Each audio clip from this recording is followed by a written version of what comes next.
Hadiz Abubakar has lived in this camp for internally displaced people in Bama for over 4 years, and feeding her children remains a daily challenge, especially after her husband was killed by insurgents in Borno State in 2014. To take care of my family, we go to work on farms once the aid we receive runs out. We work for our farms or for someone else. When they pay us 1,000 naira, which is less than a US dollar or more, we buy some grains and grind them to make food for the children. For Bulama Abba, the men's leader at this camp, food aid is also his family's lifeline. The people who used to bring us aid have stopped. We now have to go into the bush to find work.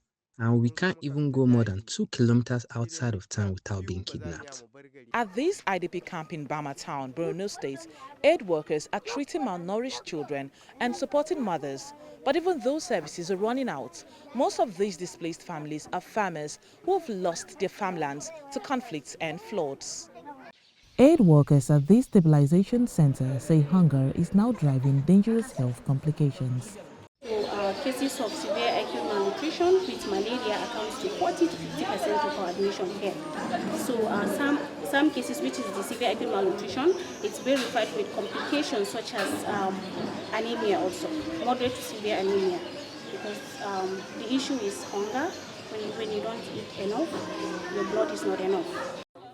The United Nations say more than 30 million people are facing acute hunger in Nigeria, and half of them are children who are acutely malnourished, and the situation could get worse. Right now, we're roughly at a third of the funding we had last year.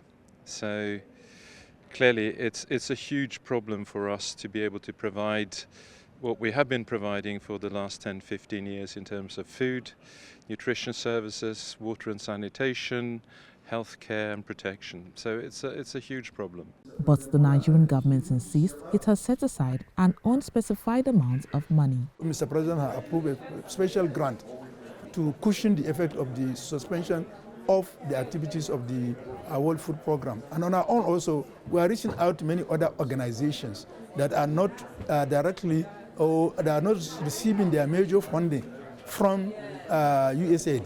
Until then, displaced families can only wait, hoping that insecurity eases so they can return to their farms and feed their families. Paulum David, Africa Matters, Bama, Borno State.